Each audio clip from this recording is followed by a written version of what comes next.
Hi, Denny. How are you? Good. How are you, Whitney? I'm doing well. I'm really happy to talk to you today. Well, I'm looking forward to it, Whitney. I appreciate the chance to be part of it. Yeah, Yeah, absolutely. Well, I'd love if you would start with telling us a little bit about yourself and a little bit about your personal story. I'd love to hear it. sure, sure. I live in South Carolina, Greenville, South Carolina. I've been here since Hmm 1986. We have a wonderful network of good friends here. My hmm peers in my age group, and really a wonderful group of younger folks too here that I'm enjoying learning from in Yeah. so many ways. And my background really, we were third generation. So hmm my grandparents professed in South Dakota and North Dakota after coming from Norway directly here to the Okay. to the Midwest. Brought up in a very, very good and wholesome professing family, wonderful home hmm life. We had some tragedies in it with loss of family and this kind of thing, hmm but there was always a foundation of love there. Yeah. Um, So anyway, very, very. I grew up professed at nine when I was 9 years old. At Pulaski hmm Convention, my dad had come back from a 3 month business trip to Europe, and our normal convention would have been Quakertown, but we went to Pulaski because that's when he was home and we could go do it together. And I think, Whitney, one thing was clear to me at the time, and I'm understanding that maybe people thought of it differently. But when I professed at 9 years old, I didn't really understand what I was doing in a lot of ways, but I knew I professed to serve God. hmm And what I've understood, sometimes I think maybe professing was an act of serving a structure to some, or hmm structure and God to some. hmm But for me, I understood it. I'm thankful to my parents for that. I understood it as serving God. And Yeah. I professed really because my cousin and his sister, my two cousins, professed at Schenectady Convention. That was their convention. So they professed hmm that year. They came down, visited with us. They told us they professed, and I said, "Well, I guess I better profess too." And Uh-huh. so that was it. And I think that one thing I can say to everybody or to you, and I've thought about it many times, even though I don't know that I really understood the depth of professing to serve God at nine. There have hmm been many, many, many, many, many times after that where I made that commitment to God.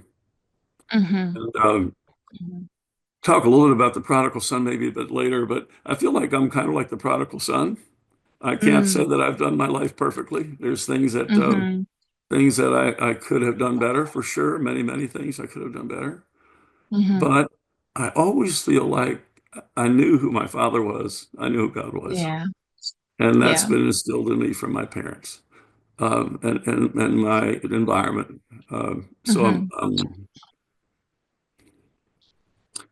very thankful for that. hmm So professed at nine, baptized at 10 because we're supposed to get baptized 1 year after we're professed, and Oh, where I really? was. And so again, you make that commitment. Um, I didn't really understand the step. It might be only the last few years that I think I better understand the step. Mm. I've been really enjoying um, seeing other people experience having different experiences with baptism recently. hmm I think of your interview with Brad and Kelly, which I thought was wonderful, Yeah. and the experience they had with baptism with the person from, I believe it was Utah or out west anyway. And then Arun and Chelsea and their kids Mm. baptizing your children. Oh, that's so sweet. The personal experience of baptism and really understanding it when you have that experience and Hmm being thankful for the salvation and the grace of God that comes from it. hmm Um, so those things really have been helpful. But so I was baptized at 10 and professed to my family, it was a Sunday morning meeting in our home every Sunday. Um, hmm Usually a big group of people for lunch after meeting every Sunday. If anybody was there by themselves, they never went home hungry. Yeah. It was just that kind of an environment. So Sundays were typically meeting in the morning, big lunch with people that came and from the meeting or from outside the meeting. A quick nap if you were lucky, and then gospel meeting in the afternoon. That was a typical Sunday for us. Yeah. And it was all good. It was all good. Hmm. Two aunts, my two of my mother's sisters were in the work in Norway. Um, Okay. and we saw how they lived. We saw the sincerity of their life. Um, Hmm. we know what they felt inside. It wasn't just on the surface what they were doing. So I have tremendous Hmm. respect for everyone and all of our workers that have served with honesty and dignity and Hmm. love for God, and just the pure love of God and wanting to share the gospel story. Hmm. Um, Hmm. so I have respect for that and a love for that. So Hmm. anyway, just some of the background. Went to college in 1970 and got a degree. Started working. Spent ever since then working basically. But in the last, I would say, 15 to 20 years, um, I've I've felt the need to spend more time with God. Hmm. When I was in my 20s and 30s and 40s, it was really intense about work and those kind of things and family and all the things that come with that. As you Yep. know, you have three young kids. Yep. So it was all those things. But 15 to 20 years ago, I think there was something in me or something that God gave that just encouraged me to read more, spend more time, and Hmm. that's kind of built over the last 15 or 20 years. I Hmm. believe that God uses us and brings us through those experiences so that we can grow, we can learn, and Hmm. possibly even be a help at some point to Hmm. somebody. Uh, I've Yep. really enjoyed the thought recently about the importance of one coin, one sheep, one lost son, and the extent that God goes to find and bring that back. Um, and I Hmm. feel like He can prepare you or any one of us um, through experiences of years in life. And if Hmm. it puts us in a place to be helpful to one person, bring that Hmm. joy to one person, a sense of home to one person, then I think Hmm. a life is worth it. Yeah. So anyway, that's just kind of background, really kind of maybe a normal background in a sense, but Hmm. very definitely all in terms of meetings and workers. And there was a workers room in our house, just like most everybody had. There was a place for Hmm. them in our house day and night. Many times workers would come just like others and spend weeks with us in some cases or less. Yeah. But anyway, that's just a little bit of the background. Professing was never a duty. I wasn't always, doing the checklist like some people might expect me to or want me to or think I should. But the idea of having a relationship with God was never a duty. Um, Hmm. and we all believed we were in something that was pure and honest and honorable. We did. And we didn't Yeah. think it could possibly be anything other than that in it. So it was a real awakening when when the letter about Dean Brewer came out. And I think I don't think I don't know if I ever believed in exclusivity, but I can say for Mm. sure for the last 30 years, I have not believed in it. Mm. But I didn't confront it because, as you understand, you didn't want to be disruptive to anybody else's spirit, anybody else's life, or anybody else's faith. So you kind Mm. of just kind of have your own belief and you move the way you think God is leading you to go. Um, but I didn't confront that issue um, Mm. until well, I didn't confront that issue really until Dean Brewer. But I'll give you an experience. When I was in Munich, Germany, I was over there for a couple-week business trip, and this would have been in 1992, probably or three, somewhere in there, early Mm. 90s. And I had a weekend in between my 2 weeks there in Munich, working on BMW project. And I went. It was kind of cool, cold, I guess it was, and I've been walking around town for hours, and went into one of the churches because I was a little tired. I wanted to warm up, and Mhm. I went to one of these old Gothic churches. Just an incredible Mhm. place, really, downtown square of Munich. And I sat in the back pew and just tried to find some quiet time. I think it was a Saturday morning. Find some quiet time. And I looked back, I heard a little noise back behind me at the door. And there were big, massive, I guess probably oak doors. They're 40 feet high and 6 or 8 inches thick, whatever they are. Just massive, massive old construction. Um, and this door was being pulled open by a little old lady with a cane, Mhm. a little green kind of army wool coat, maybe from I have no idea how old it was, but it just looked like an old World War II kind of wool coat, um, Uh-huh. with her cane kind of humped over, and and kind of made her way to the collection box, and she put something Uh-huh. in the collection box, and the thought that came so strong to me then was that lady has more faith than I have. Mm. And how can I not respect the love and the faith and the effort of her? And Mhm. then that was just kind of unleashed this idea of understanding people all over the world love God. Yeah. They love God. They care for each other more than I've Mhm. ever thought of and more than I've seen in many cases. And Yeah. how can I not believe that that love of God they have is every bit as good, if not better than mine? Yeah. You think about your experiences, how life teaches you and life guides you. That's one of the ways it has guided me. So when Dean Brewer letter came out, the idea that we could have workers doing those kinds of things, and I don't indict all workers in saying that. Um, Mhm. but I had had a discussion with a family member um, where this kind of thing came up, and I said, I only know of 2 situations in my life. I won't go into some of the detail about it, but it was about having the workers in our home. Mm. And I was insistent on the ability to have workers in our home. And Mhm. um, and I said, I've only known of 2 cases in my life of an issue. And one was Leslie White, Mhm. and one was, well, I won't use his name, a worker, because I think there's children involved here too, a worker up in the Northeast. Um, and this was in the 70s. So, Mhm.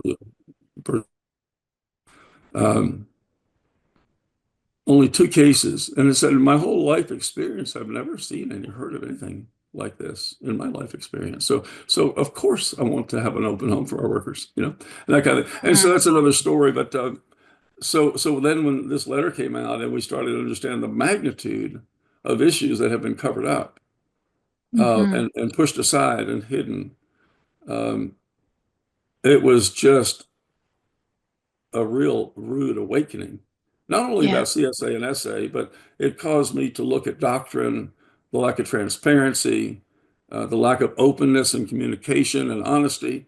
It just opened up the floodgates of all those things. Right. And so when I was actually May 3rd, I think it was our Greer special meeting, South Carolina special meeting day. Dean Brewer letter came out. That was the first kind of major meeting that I was in after that. There was obviously an undercurrent of people thinking and being disturbed about that letter. Um, Mhm. Lots of comments, innuendo comments, not direct comments, but innuendo comments or about, how to accept it, how to deal with it, basically. You know, Mhm. we understand these things are going on. Nothing's perfect, but we're going forward. Just that kind of a thing. Um, Mhm. I was there for the first meeting. I had to catch a plane to Germany because I was working on a project in Wolfsburg, Germany for 3 months, and so didn't stay for the second meeting because I couldn't. Flew to Germany, and then I was 3 months in Germany. Um, Mhm. and went to convention over there, went Sunday morning meeting there, and the German people I was having fellowship with were asking me what's going on in the U.S. And I said, Mhm. I think everything's fine. I have no idea, because I didn't Mhm. know. But when I came back and started to understand more about what was going on here, I made a list of questions. I shared the questions with you, but I won't. Mhm. It's too detailed for now. But I shared a list of Yeah. questions, and I met with our field workers here, 2 ladies, Mhm. who I respect, and went through them. Just things like, what about exclusivity? What about dress? What about bank accounts? What about transparency and open communication? And just a number of questions. There were some questions that the answer from those 2 sister workers was, we just don't know, Denny. We just don't know. And I believe Mhm. that's absolutely right. More about finances and those kinds of things. Yeah. So after I felt like I should ask those questions of our field workers first, and then I felt like, well, there are some things they don't know, and that's just the situation they're in. So I went and met with our overseer and one of the people that he relies on um, Mhm. extensively. And I spent 2 hours just before Demers convention, sitting at a picnic Mhm. table talking with them. And I went through my Mhm. questions there also, and so I didn't get answers that I felt were satisfactory. And Mm. I'd given myself 3 months from August to kind of sort through this thing through it. November 15th was 3 months. And so I wrote my letter, which talks about my Mm. background and the workers, this kind of thing. So I sent the letter, and I had some points that I summarized in that letter. I won't reread it, but I think you have a copy of it. Anybody wants it, Mhm. I'm happy to share it. But it Mhm. was the unwillingness of our leadership to proactively discuss and address the CSA and SA crisis and be open Mhm. discussion. Just address it, acknowledge it, and let us deal with it. What I said was like a cancer. Um, you can't just nibble up to this discussion or this issue and nibble around the edges of it. You have to cut it out. And Yeah. in cancer, you don't just take out the cancer, you take out the cancer plus a margin because you don't want anything left. You want to make Mm. sure you got it all. And the answer I was given, well, Danny, we can't do that. We have to be led by the Spirit. So Mhm. that was my answer, the answer I was given. And then there was things about, what's the foundation of the church? When did it begin? Did it begin with Christ? Is it the early church continued, or is it, William Irvine, John Long, and those guys in 1897? Just being open and honest. Just saying what it is was really Mhm. my issue. Is the ministry the only way? Can God not speak Mhm. to us directly, or do we have to hear it through a worker? What do we believe? Just be clear about what we believe, and then we can agree to believe it or not. But there's this idea that we have these subtle underlying beliefs that we know are the beliefs, but nobody's willing to acknowledge them, or address them, or talk about them. Is is Mhm. um, is absolutely wrong. So Yeah. anyway, that's the conversation I was having. What do we believe? Grace versus works. Do we believe in the blood of Jesus being our full salvation if we believe on him? Mhm. What is it we believe? Just can we talk about it? Can we write it down even? Can we say it and openly discuss it? And I didn't really get any answers. Didn't get any answers on Right. that. And then there was, about sister workers and why are they second class citizens? Why can't they be sitting on the platform if they're the ones that are having such a wonderful part of the meeting? Some of our sister workers are the most spiritual people I have ever known. And Mm. it's not, as we know, a matter of male or female, rich or poor, nation or Mhm. language. It's a matter of the spirit. And Mhm. so why is it that we kind of have a second class citizen attitude towards our sister workers and unwritten rules and then lack of transparency in finances? Do we have these $1 million bank accounts, which, to be honest, I'm understanding now $1 million might be a very, very gross understatement of what might be there. And none of us Mhm. know. But because we don't have transparency, because we now don't have trust, um, there's so many thoughts about what it could be there. And I will say, from Mhm. conversations I've had with many people that have reason to know, um, it's clear to me there are very, very big bank accounts around the world. Um, Mhm. I haven't seen balance sheets, I don't know, but it's clear to me they are. But just the Mhm. lack of transparency and talking about those kind of things is it. And what I said in the letter, I don't know, there's maybe plenty about that, was there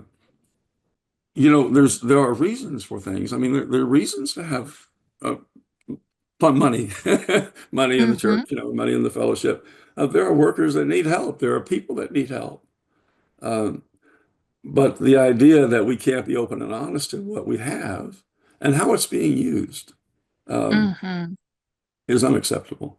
It's Yeah. unacceptable. So we have Pecan Grove and different places where workers that have given their life have gone and they need a place to go. We have workers that have given years and decades of their life in some cases, and then for some reason um, have chosen or can't go on. It could be health, it could be a relationship, it could be any number of things that are honorable.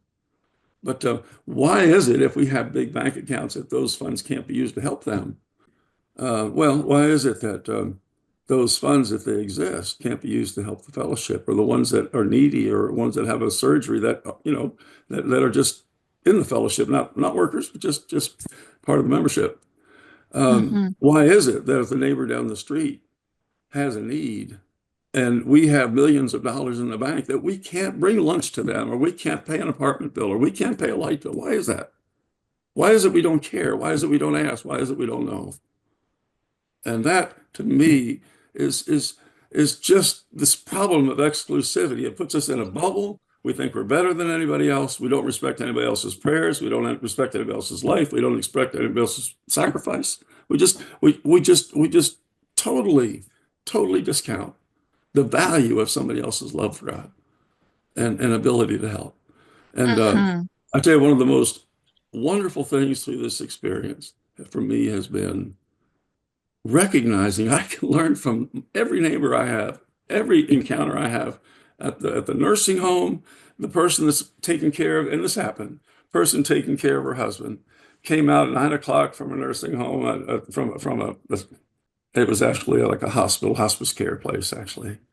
And I Hmm. met her at the sidewalk. Wait, she was going to her car. I was going to mine. I just left being with one of the friends that was also in hospice. And we're standing there, just opened the door for her. And we had a 20-minute conversation about how much she loved God, you know. And it's those kind of Yeah. conversations. I work with a number of people. There's a gospel, there's a 6 o'clock Friday morning every day every Friday in our office. There's some guys that have a Bible study, right? It's not led by us. It's people that love God that decide they want to have a Bible study, and they come in at 6 o'clock every Friday morning to have it. There's people on a project in Kansas City. There's a Uh, 5 p.m. every Wednesday night, at the end of the workday on that project. They have a Bible study. There's a Zoom link to it. I'll join it, but I didn't start it. mhm. It's just people Yeah. that are showing us how to love God, showing us what it means to believe in Jesus, showing it what it means to have faith in the grace of God, showing us what it means to love and to have joy and to have Hmm. peace and contentment and help others. I mean, they're showing us. I want to learn from it. I want to learn from it. Hmm. And the idea that Yeah. we can learn from it and should learn from it has been so wonderful for me. What Jesus taught was just love God, love each other, and take care of those in need. I mean, that's his message. That's his commandment. The new commandment he gave us in John. That's what he told us to do. And you go back to Hmm. Jeremiah 31, the new covenant is God says, I'll write it on your hearts. I'll put it in your minds. No other man, your neighbor won't have to teach you because I'm going to do it myself. And that's the new covenant that Hmm. Jesus' blood brought to us. And there is nobody between us and God. There are lots of people that can encourage. We hope we're encouragement to others. We hope we can share and open and learn together. But but God, basically, probably because of all the experience of the kings and the experience of the Old Testament, he committed to us that he would do that himself now. And he would live with us, and he would be our God, would be his people. Hmm. These are the things that God has given us. And I don't really feel, I know I didn't understand it. Certainly didn't understand it 40 years ago or 30 years ago, or it wasn't as real to me as it is now. I Hmm. went right past the reason I wanted to do this interview, Whitney. Uh, I wanted to do this for two reasons. The reason I wrote that letter back in November of 23, I wrote it because I wanted to be clear about why I was doing what I was doing. I didn't want somebody else to write the narrative of what I was thinking. So I wrote the letter to be clear about it, to be clear about the reasons I was taking the stand I was. Now, there's some people in different circumstances that have chosen to stay in the fellowship. Some people that believe they're in absolutely the right place, and that's absolutely fine. I think God can give us each different direction, and that all works together for where He wants us to go. Hmm. But I wanted it to be clear that I had reasons for doing this. It wasn't a lack of love for God. It wasn't a lack of love for the people I met with. It wasn't a lack of love for the people that were still in the fellowship or any other place. It was just a need to stand up and be heard and be counted for what I thought was right. And I am so thankful for other people that are Hmm. doing the same thing. And I'm so thankful for workers that have said, This is not right, and I can't put up with it. And I'm not leaving because I've lost faith. Yeah. I'm not leaving. I'm leaving because my faith is so strong. My faith is so strong, and my Mm, understanding and love for God is so strong. I can't be associated with these things that aren't being dealt with. The ones that have stood up and been clear and made a choice against their better interests in a lot of ways, in most ways, really. mhm. Um, I'm so thankful for them because they've done it at their own cost. Yes. Cost of cost of fellowship, community, cost Hmm. of just absolutely monetary cost, all those things. But they've done it because they have the principle to stand for what's right. And Right. and there's some that I think I believe there's a number of people in the work today that know some things are wrong, but they're in a position they just can't do differently for all those reasons, maybe. Mm-hmm. So, in saying what I'm saying, I'm not trying to condemn anybody that's not made the choice to leave or do something different. I'm not. It's not the point. I'm just thankful for the Right. ones that have been willing to stand up and be counted for what they believe. You know. Hmm. So I've talked to you a little bit. I sent my letter out in November 15th, 2023. I got two responses back. I sent it to Barry Barkley and some of the leadership. I also sent it to each of the elders in the Hmm. meetings where I in this upstate area, Greenville, South Carolina. I got two responses. One from a worker, I won't use her name, and she was, and I've known her. I've known her since I was 15, probably. Yeah. Basically, sent me a letter. She was concerned for my soul. Um, Oh, wow. okay, so that was fine. We traded a couple emails back and forth. And she's been in the work for 70 years, maybe 65, 70 years, Yeah. 65 years, maybe. Yeah. What is she going to say different now? I did get an invitation to come talk about my letter with one of the elders here and his wife, and that was the only one I Hmm. got. We had a couple hour conversation in their house, very good conversation. I've known them since the mid '70s. So Hmm. I love them. They're wonderful, and they're wonderful friends to this day. We didn't agree as we went through my letter on some of the points, Hmm. especially doctrinal points. I think about it often because they cared enough to engage and talk about it. And um, Hmm. and I'm thankful to them for that. I'm thankful for them to that. I've had other Hmm. conversations recently, not recently, over the last year and a half. Um, and a couple of times they'll say to me, "Yeah, we love you, Danny." And I know Hmm. behind that is we're worried for your soul. Behind that, Hmm. um, Hmm. and my answer to them is, "I love you too," and I do love them. You know, but anyway, they Hmm. engaged. They engaged about the letter. Other than that, there was no engagement from anyone. Well, I didn't really expect it, but Hmm.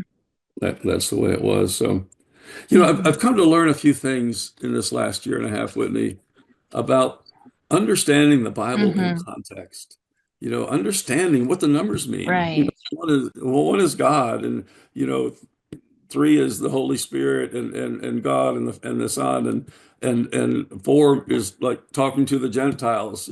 Five is the law and the law and the Torah and the tablets, this kind of thing. And these numbers in the Jewish context have meaning. That righteousness and justice means Yeah. like relationships and equality. It doesn't mean I'm clean. It means I have Mm. relationships with God, with you, and others that are right. And when Mm. God says, "I Hmm. uphold righteousness and justice," He's talking about we have right relationships with each other, that we together are Hmm. working in a way that encourages community, doesn't divide it. So these kind of things to me are Yeah. just really, really foundational. And just understanding there's a series of podcasts that a number of us have really enjoyed listening to. The Bema podcast. The website is Yep. bemadiscipleship.com. There's hundreds of them, but they go through the Bible, the initial 100 and almost 200 of them go through the Bible chapter by chapter, basically, and give the interpretation of the Bible in the context of the Jewish understanding at the time it was written. Really, Hmm. really helpful for anybody that wants to understand more about that. Um, Yes. Anyway, just understanding the Bible in context has been a huge lesson for me. There's some videos. The teacher of Marty Solomon, who does the Vima podcast, is a guy named Ray Vanderlaan. You can go to Prime Video and see all his teachings. Incredible. He teaches the Bible on video in location in Israel or in the desert or in Ephesus or wherever it might be. And you get a much Hmm. better understanding of what the Bible's trying to tell us, what's there. There's an Yes. example of just Yes. recently. Marty Solomon was in Raleigh, North Carolina, last 2 or 3 weeks ago now, and a group of our friends, our Oh, wow. ex-friends, people that cover background, were there in this Friday evening and Sunday and Saturday morning kind of discussion with Marty, and he was doing an example of perspective, like somebody coming up the steps of a church, the front door, and not going in but looking in. They might see a picture of the cross. They might see the podium. They might see the altar in the front, and some of the pews on the left and the right. This kind of thing. They see that picture, and they would be right in that picture. Hmm. But what they wouldn't know unless they went around to the other side of the church and looked the other way in the other door, that there was a beautiful mural on the wall that they were standing, outside of. And there was statues, Hmm. that just whatever it might have been. The perspective from the second door complemented the perspective from the first door. Neither one were wrong, Hmm. but together they were more Hmm. complete. And so Hmm. understanding the Bible in context allows us to take things that might necessarily been wrong, not have been wrong necessarily, but allow us to provide context to them to better understand what God and Jesus were really telling us in the bigger picture. So anyway, I Hmm. love that kind of thought. I was thinking about the prodigal son. Yeah. We always talk about the young guy that went away, wasted everything, and came back, after he was just Yeah. absolutely destitute, right? But a couple of things I've enjoyed. The father's house never moved. The father's house was right where it was. And when he was there, it was there. When he went, it was there. When he came back, it was there. And only in going and experiencing that kind of loss that he had and coming to himself and repenting and coming to his father to really experience the safety and the safety of that home. That Hmm. experience made him appreciate his father's house. And he came back Hmm. and he had the full grace of his father in killing Hmm. the fatted calf and the celebration of him coming back and returning. The Yeah. older son, we never talk about the older son. The older son stayed there, but he stayed there out of commitment. I'm doing what I got to Hmm. do because of his attitude towards his father's house and his work in the father's house. He just lost the joy of it. And Yeah. so for me that's a great picture even for me. We can stay in a place just because it's our duty and miss the Yeah. opportunity to experience the joy of it. And I Yeah. think that's what God is showing us now, this idea about Yeah. I have something more for you. Um, so anyway, Hmm. that's to me. We've talked about exclusivity. There's one other kind of thing I've noticed. Um, if you follow the Torah, laws for laws, and there's some things you shouldn't do and some things you should do, and there's 613 laws in the 5 books of the Torah, Moses books. Hmm. Um, they lost those books, and then they were rediscovered, and then as the people of Israel recommitted themselves to following those rules, those laws, Hmm. the books of the Torah. And to do that, they created 6,000 more rules to make sure they didn't Hmm. screw up on the 613 that were written. And this is what the Hmm. Pharisees were so focused on when Jesus was there is making sure I didn't miss any complying with any one of those 6,613 rules. And Jesus said, "You've missed it. I don't need that sacrifice. I just need your love. I just need your mercy. It's all about the relationship I have with you. It's not about following the rules. Yeah. It's not about the outside. It's not about the dress. There was one of the workers in Quakertown about 4 years ago. I just appreciated her so much. Um, this is before Dean Brewer, before anything. She stood Hmm. there, and I remember her name, but I won't use it just out of respect for her. And of course, in the platform, there's that galvanized pipe bar. You kind of hold on Yeah. to it. The workers hold on to it when they talk.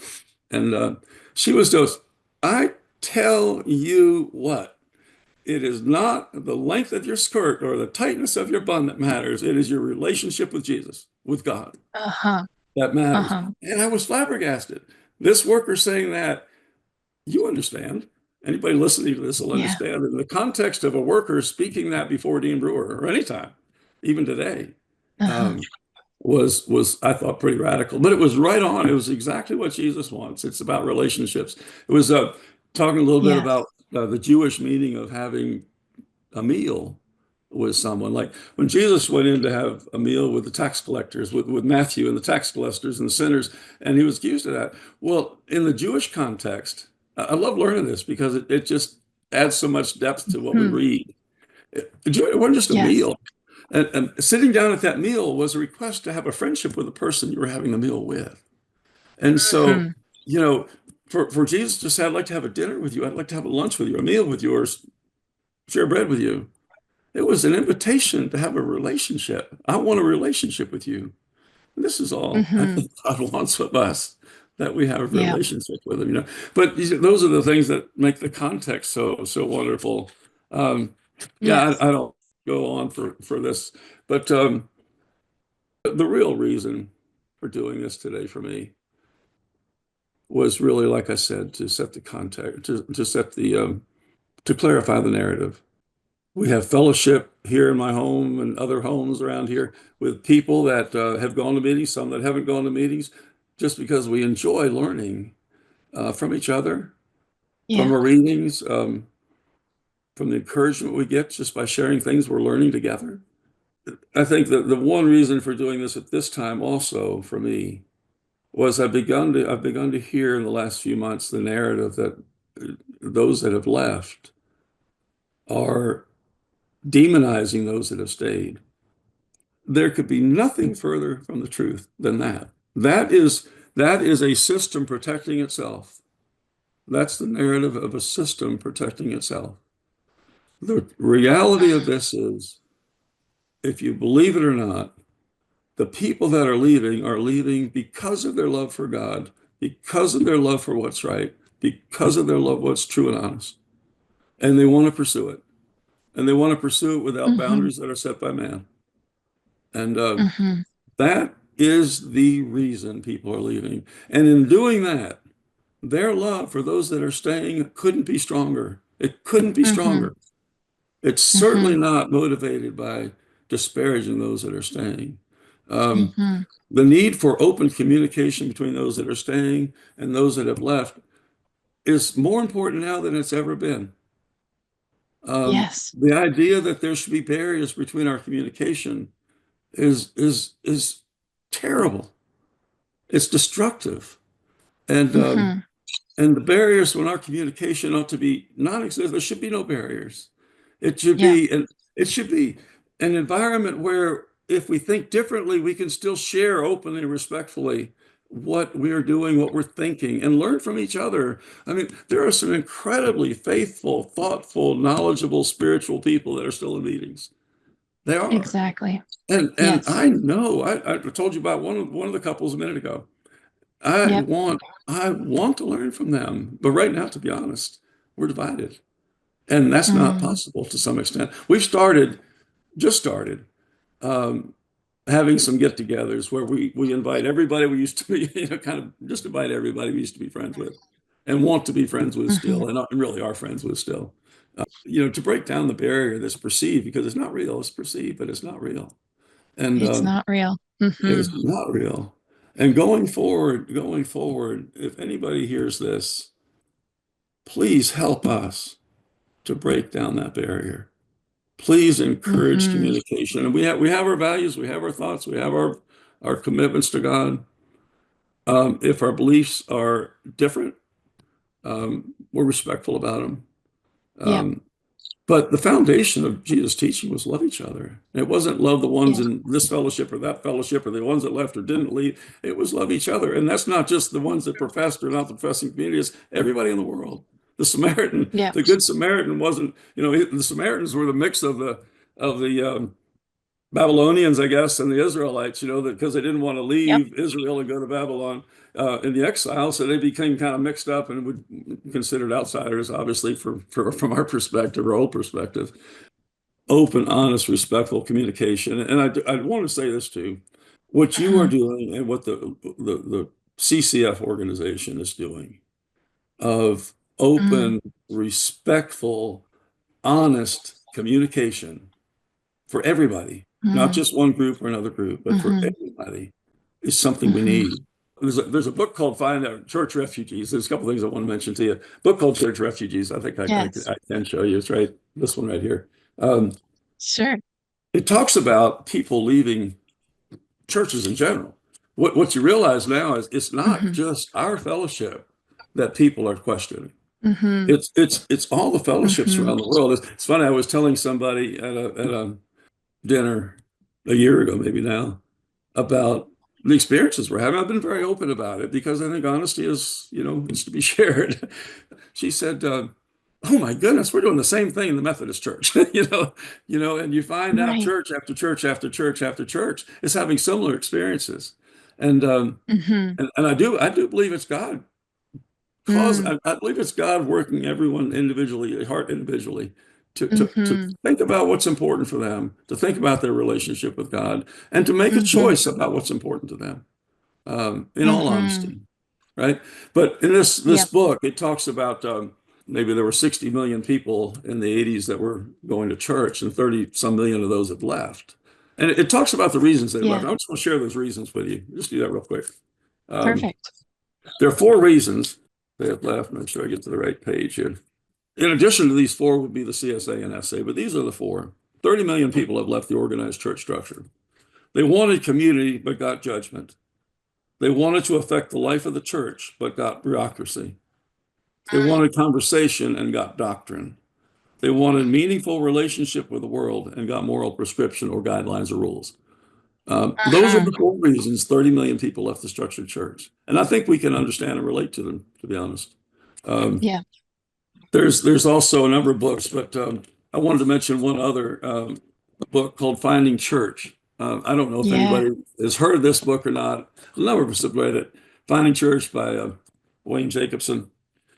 Mhm, Incredible book that helps mhm. us think through what we're experiencing now. And we were brought up not to open our eyes and ears to anything outside of the Bible. Yep. Um, not the internet, not books, not anything, and certainly not go to another church. And just basically focus on our internal structure. Yep.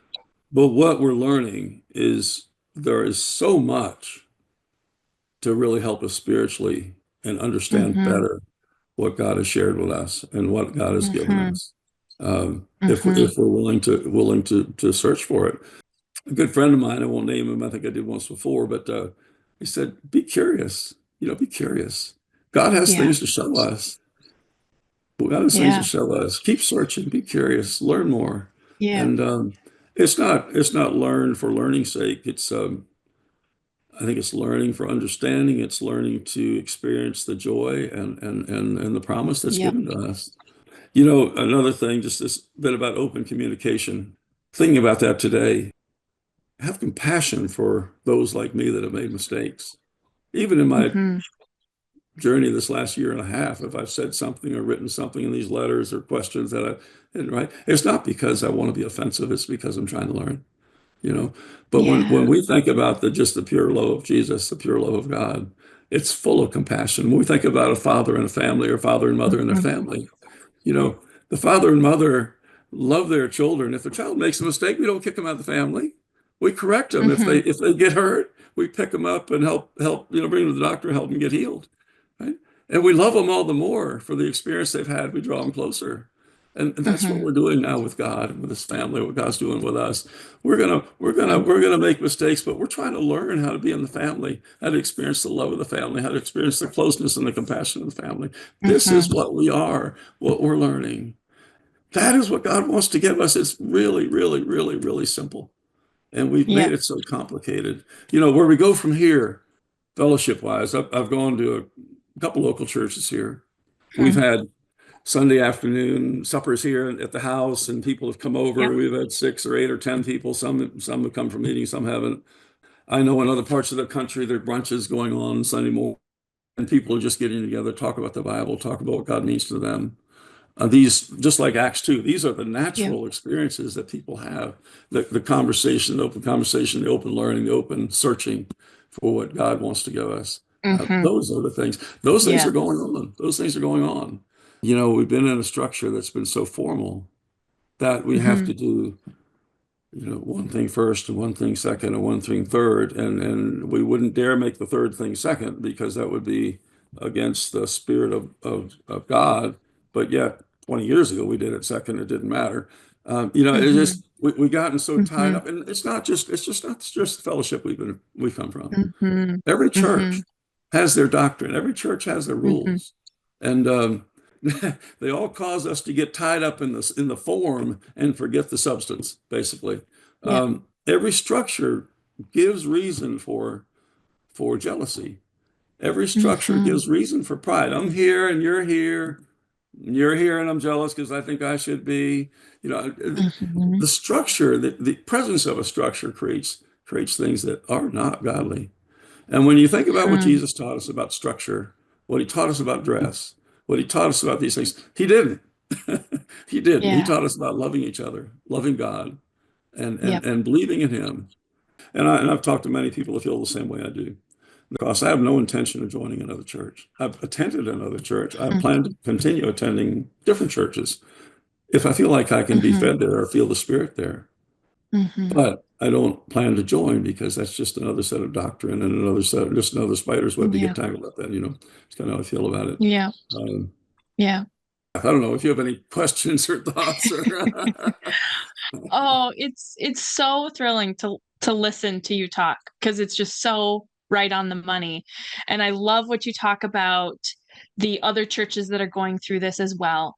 And the phrase that comes to mind is like a holy discontentment of just like yeah, this is not what it was meant to be. This is not what is laid out by the Father and the Son and the Spirit. And then you talk, it weaves so beautifully through your whole story of what it actually should be is right relationships and love and care and honesty and integrity. All of those things all come together, and that's what we're all craving is a feeling for yeah, open communication and transparency and integrity and honesty. That's what was intended all along. right, right. I'll give you another example, Whitney, and I won't take you much longer. But when I talked about open communications, I got left on the gospel meeting list here in Greenville, Mm, and I asked to be taken off of it mm, because I felt like I wanted to be clear that that wasn't in my plans going forward. mm, But Dorothy Stelgis, one of the sister workers that has been in this area, who I love and respect, mhm, is falling to a really difficult bout with cancer right now. And I have not gotten the communication. I did get mhm, it, but I didn't get it like everybody else got it. The communication about her carrying bridge site, right? The elder of the meeting I went to sent it, and I'm thankful to him for sending it. But my point is this: those of us that have left still mhm, love the people that we love. We still love the people we had fellowship with, and hopefully we'll mhm, have more fellowship with. Um, mhm, so what we don't want to be thinking about, just this request really for those that are still in the fellowship, share with us about the good or the tribulations of the people that are there. Let us know because we mhm, pray too. We pray too. We care too. We love too. mhm, And we mhm. don't love them less because we're taking a different journey. So anyway, I'll just share that too. And Woody, thank you Yeah. so much for doing this. I'm really thankful for Yeah. what you're doing. Yeah. Yeah, absolutely. But I love that last point you make about the love and the communication and the transparency and integrity. It goes beyond the borders. It Yeah. includes people in the meeting. It includes wanting to have Yeah. that love and the support communication with people that we've loved all of our lives. It's so true. And it's exactly Right. what you talk about through your whole personal story is just that desire for showing up for one another and caring and Yeah. communication and transparency. Like that is what we're after is a right relationship with our Father and the people that we're with, that it surpasses all the boundaries that have been set up by structure and man. Yeah, there should be no boundaries, Whitney. There should be no boundaries. The love we have for somebody in China is the same as the love we should have for somebody in Greenville or Wisconsin. We Yep. should be open to loving people for who they are. And Jesus met people where they were at the well Hmm. or at the dinner Hmm. table. He met people where they were. And he built a Hmm. relationship that they could then grow from and they could be fed from. Hmm. Hmm. I am the bread, I am the living water. That was through a Yeah. relationship, not a checklist. And Yeah. so I'm Exactly. so thankful for some of those reminders and what you just said, Whitney. Thank you. Mhm. Yeah, absolutely. Well, thanks for this conversation. It's just been really encouraging. And also, I've gotten to know you a little bit over the last year, and this just adds so much appreciation to the relationship that we're building, even through a forum like CCF, even over the internet. It just means a lot to have these authentic, real conversations and real stories and getting to know people more than just through a structure or a form. I really appreciate it. Thank you, Whitney. Have a good day. Yeah. Yeah, you too. Bye. Bye bye.